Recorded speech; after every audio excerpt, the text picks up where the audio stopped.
मध्य प्रदेश के मुरैना जिले में पोरसा विकास खंड के तहत आने वाले ग्राम ओरेठी में मुंशी सिंह तोमर के पुत्र नरेंद्र सिंह तोमर का जन्म 12 जून 1957 को तोमर क्षत्रिय परिवार में हुआ था।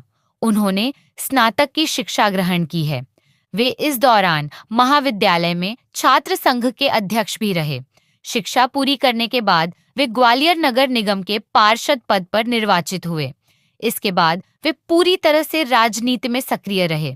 वे 1987 में भारतीय जनता युवा मोर्चा के मंडल अध्यक्ष बनाए गए पीएम मोदी के मंत्रिमंडल में शामिल किए गए मध्य प्रदेश भारतीय जनता पार्टी के अध्यक्ष नरेंद्र सिंह तोमर संगठनात्मक क्षमता के साथ ही प्रशासन पर मजबूत पकड़ और कुशल रणनीतिकार के रूप में जाने जाते हैं। बात करने की बजाय काम को तवज्जो देने वाले तोमर पहली बार प्रदेश के मुरैना संसदीय क्षेत्र से वर्ष 2009 में लोकसभा सदस्य निर्वाचित हुए थे। वे इसके पहले प्रदेश से राज्यसभा सदस्य थे।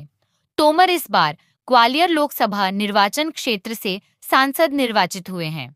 वे युवा मोर्चा में विभिन्न पदों पर रहते हुए 1996 में युवा मोर्चा के प्रदेशाध्यक्ष बनाए गए। तोमर पहली बार 1998 में ग्वालियर से विधायक निर्वाचित हुए और इसी क्षेत्र से वर्ष 2003 में दूसरी बार चुनाव जीता। इस दौरान वे सुश्री उमा भारती, बाबूलाल गौर और शिवराज सिंह चौहान मंत्रिमंडल में कई महत्वपूर्ण विभागों के मंत्री भी रहे। उन्हें वर्ष 2008 में तत्कालीन लोकसभा अध्यक्ष सोमनाथ चटर्जी ने उत्कृष्ट मंत्री के रूप में सम्मानित किया था। तोमर वर्ष 2008 में भाजपा के प्रदेशाध्यक्ष पद पर निर्वाचित हुए और उसके बाद वे 15 जनवरी 2009 में निरवरोध राज्यसभा सदस्य चुने गए। बाद में वे पार्टी के राष्ट्रीय महामंत्री पद पर रहे। तोमर एक बार फिर 16 दिसंबर 2012 को पार्टी के प्रदेशाध्यक्ष बनाए गए नरेंद्र सिंह तोमर ने छात्र जीवन से राजनीति शुरू की। ग्वालियर के मुरार शासकीय कॉलेज में वर्ष 799 से 97 में छात्र संघ अध्यक्ष, 3083 से 6283 में छात्र संघ अध्यक्ष रहे। 1987 तक ग्वालियर नगर निगम में पार्षद और वर्ष 1998 में ग्वालियर से पहली बार विधायक चुने गए। वह राज्य सरकार में मंत्री बने। उन्होंने भाजपा के राष्ट्रीय महासचिव, प्रदेश भाजपा अध्यक्ष और वर्ष 2023 के विधानसभा चुनाव में चुनाव प्रबंधन समिति के संयोजक का दायित्व निभाया। अब 2023 विधानसभा चुनाव जीतने के बाद 16वीं विधानसभा के अध्यक्ष के रूप में पदभार ग्रहण किया है। नरेंद्र सिंह तोमर को एक वक्त मध्य प्रदेश के नए सीएम की रेस में माना जा रहा था। तोमर राज्य की मुरैना लोकसभा सीट से सांसद थे और केंद्र सरकार में कृषि मंत्री का पद संभाल रहे थे। मध्य प्रदेश विधानसभा चुनाव में उन्हें दिमनी सीट से मैदान में उतारा गया था। उन्होंने इस सीट से जीत दर्ज की। अब पार्टी ने उन्हें विधानसभा का स्पीकर बनाकर उचित सम्मान से नवाजा है। नरेंद्र सिंह तोमर साल 1998 से लेकर 2008 तक मध्य प्रदेश विधानसभा की ग्वालियर सीट से विधायक रहे थे। 2009 में भाजपा ने उन्हें मध्य प्रदेश से राज्यसभा भेजा था। फिर उन्होंने इसी साल मुरैना से लोकसभा चुनाव भी जीता। इसके बाद 2014 लोकसभा चुनाव में उन्हें ग्वालियर सीट से टिकट मिला।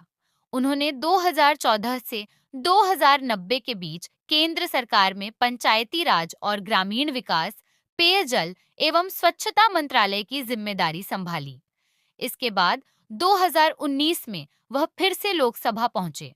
इस बार उन्हें केंद्र सरकार के कृषि मंत्रालय की जिम्मेदारी सौंपी गई। भाजपा ने मध्य प्रदेश विधानसभा चुनाव में कुल 7 सांसदों व केंद्रीय मंत्रियों को टिकट दिया था। पार्टी ने चुनाव को किसी सीएम चेहरे के बजाय सामूहिक नेतृत्व में लड़ने का फैसला किया था। आइए जानते हैं इन सांसदों के परिणाम। मध्य प्रदेश में भारतीय जनता पार्टी को मिले प्रचंड बहुमत की चर्चा चारों ओर हो रही है। चुनाव परिणाम ने साबित कर दिया है कि 18 सालों के शासन के बाद भी पार्टी के खिलाफ राज्य में कोई भी माहौल नहीं था। बता दें कि भाजपा ने इस चुनाव को किसी सीएम चेहरे के बजाय सामूहिक नेतृत्व में लड़ने का फैसला किया था। पार्टी ने मध्य प्रदेश विधानसभा चुनाव में कुल 7 सांसदों व केंद्रीय मंत्रियों को टिकट देकर चुनाव लड़वाया था। आइए इस खबर में जानते हैं कि क्या रहा भाजपा के इन सभी सांसदों का चुनाव परिणाम। भाजपा ने मध्य प्रदेश विधानसभा चुनाव में कुल 7 सांसदों व केंद्रीय मंत्रियों को टिकट दिया था। नरेंद्र सिंह तोमर को दिमनी, प्रहलाद पटेल को नरसिंहपुर, उदय राव प्रताप सिंह को गाडरवाड़ा, रीति पाठक को सीधी, राकेश सिंह को जबलपुर पश्चिम, फग्गन सिंह कुलस्ते को निवास और गणेश सिंह को सतना विधानसभा सीट से चुनाव लड़वाया गया था। बता दें कि इनमें से ज्यादातर सीट पर भाजपा को विजय प्राप्त हुई है। मुरैना जिले का दिमनी विधानसभा क्षेत्र नरेंद्र सिंह तोमर की वजह से चर्चा में आ गया था। दिमनी विधानसभा सीट से चुनाव लड़ रहे केंद्रीय मंत्री नरेंद्र सिंह तोमर ने चुनाव जीत लिया है। तोमर ने चुनाव में 69,137 वोट हासिल किए। वहीं उनके खिलाफ चुनाव लड़ रहे कांग्रेस के उम्मीदवार रविंद्र सिंह तोमर को 24,006 और बसपा के बलवीर दंडोतिया को 54,676 वोट मिले। नरेंद्र सिंह तोमर ने 24,429 वोटों से चुनाव जीता। सीधी सीट से चुनाव लड़कर भाजपा सांसद रीति पाठक ने जीत दर्ज की है। रीति पाठक वोटरों को अपनी ओर करने में सफल रहीं। भाजपा प्रत्याशी रीति पाठक को चुनाव में कुल 69,109 वोट मिले। वहीं उनके खिलाफ चुनाव लड़ रहे कांग्रेस प्रत्याशी ज्ञान सिंह को 85,966 वोट मिले। रीति पाठक ने विधानसभा चुनाव में 43,143 वोटों के मार्जिन से जीत दर्ज की। मध्य प्रदेश की नरसिंहपुर विधानसभा सीट से उम्मीदवार प्रहलाद सिंह पटेल ने 31,310 वोटों के मार्जिन से जीत दर्ज की है। प्रहलाद सिंह पटेल ने 1,10,226 वोट हासिल किए। वहीं उनके खिलाफ चुनाव लड़ रहे कांग्रेस के लखन सिंह पटेल को 78,966 वोट मिले। भाजपा ने जबलपुर सीट से सांसद पार्टी के दिग्गज नेता राकेश सिंह को मध्य प्रदेश विधानसभा चुनाव में चुनाव लड़ने के बाद कृषि मंत्री रहे नरेंद्र सिंह तोमर ने कृषि मंत्रालय का अपना पद छोड़ दिया है। उन्होंने इस पद से इस्तीफा दिया था, जिसे राष्ट्रपति की ओर से मंजूर कर लिया गया है। कैबिनेट मंत्री अर्जुन मुंडा नरेंद्र सिंह तोमर की जगह अर्जुन मुंडा होंगे, कृषि मंत्री होंगे। कैबिनेट मंत्री अर्जुन मुंडा को उनके मौजूदा पोर्टफोलियो के अलावा कृषि और किसान कल्याण मंत्रालय का प्रभार सौंपा जाएगा। राज्य मंत्री शोभा करंदलाजे को उनके मौजूदा पोर्टफोलियो के अलावा खाद्य प्रसंस्करण उद्योग मंत्रालय में राज्य मंत्री का प्रभार सौंपा जाएगा।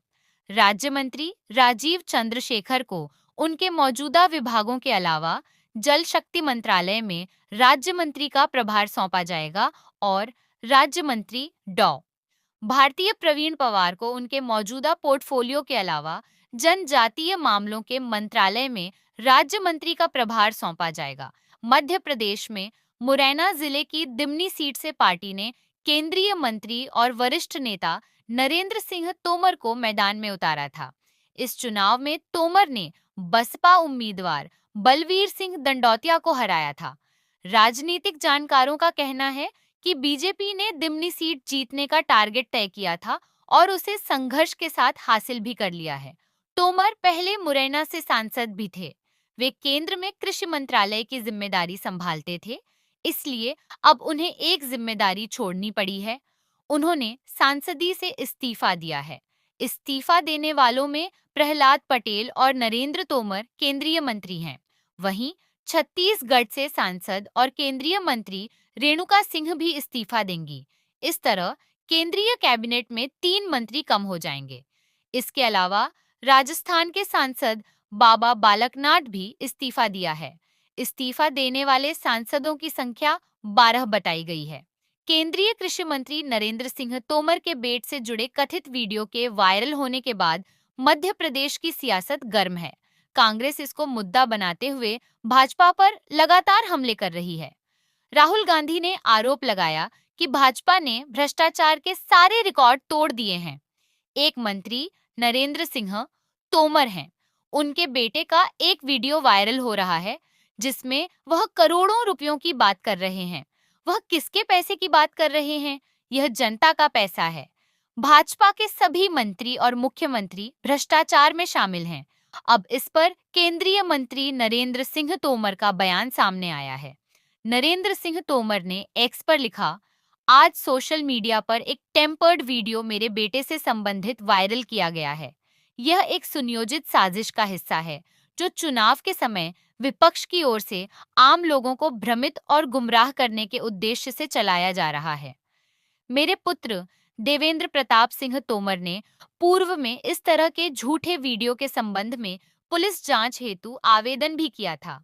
मैं भी एक बार फिर इस वीडियो की CFSL जांच एजेंसियों से कराए जाने की मांग करता हूं, ताकि सच्चाई बाहर आ सके और साजिश का पर्दाफाश हो सके। वहीं केंद्रीय मंत्री नरेंद्र सिंह तोमर के बेटे देवेंद्र सिंह तोमर ने दावा किया है कि वीडियो फर्जी है। उन्होंने कहा कि इस संबंध में अज्ञात लोगों के खिलाफ प्राथमिकी भी दर्ज कराई गई है। कांग्रेस नेता राहुल गांधी ने सोमवार को दावा किया कि वीडियो में एक केंद्रीय मंत्री के बेटे कथित तौर पर करोड़ों रुपए के वित्तीय लेन देन के बारे में बात करते सुने जा सकते हैं। समाचार एजेंसी PTI भाषा की रिपोर्ट के मुताबिक राहुल ने सवाल किया कि ईडी, प्रवर्तन निदेशालय, CBI और IT, आयकर विभाग ने इन मामलों में जांच शुरू क्यों नहीं कर रहा है।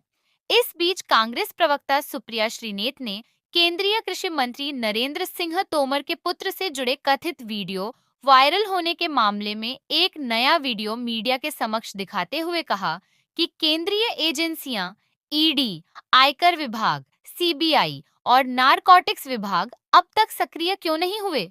प्रधानमंत्री भी क्यों चुप हैं? इस वीडियो में जो व्यक्ति दिख रहा है वह स्वयं को कनाडा निवासी भारतीय मूल का बता रहा है। यही व्यक्ति पिछले 2 वीडियो में केंद्रीय मंत्री तोमर के पुत्र से बात करने की स्वीकारोक्ति कर रहा है। अब तक इस तरह के 3 वीडियो सामने आ चुके हैं। इस विवाद के बीच मनजिंदर सिंह सिरसा ने सभी आरोपों को बेबुनियाद कह दिया है। उनका कहना है कि वे न वीडियो में दिखने वाले शख्स को जानते हैं और न मंत्री तोमर से कभी खास मुलाकात हुई है। मेरे प्रधान रहते दिल्ली गुरुद्वारा प्रबंधक कमेटी के बैंक खातों में कभी 20 लाख रुपए से अधिक की ट्रांजैक्शन नहीं हुई। क्या है पूरा मामला? कांग्रेस ने केंद्रीय मंत्री नरेंद्र सिंह तोमर के बड़ेड़ बेटे देवेंद्र प्रताप सिंह तोमर से जुद्धा वीडियो जारी किया है। मंगलवार को PCC दफ्तर में पार्टी की राष्ट्रीय प्रवक्ता सुप्रिया श्रीनेत ने देवेंद्र के साथ लेन देन की चर्चा करने वाले व्यक्ति का वीडियो दिखाया। इसमें वह दावा करते दिखाई और सुनाई दे रहा है।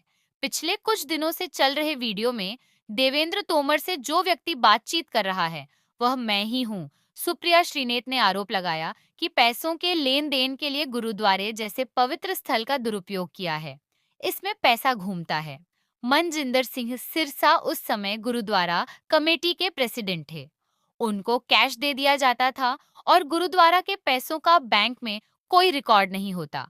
यह CBI, ED और नारकोटिक्स डिपार्टमेंट का मामला है, श्रीनेत ने कहा। इसमें केंद्र की पूरी सरकार और बीजेपी शामिल है। दूध की रखवाली बिल्ली को करने के लिए नहीं कह सकते हैं। अब अगर केंद्रीय एजेंसियां इस मामले की जांच नहीं करती हैं, तो प्रधानमंत्री नरेंद्र मोदी को भ्रष्टा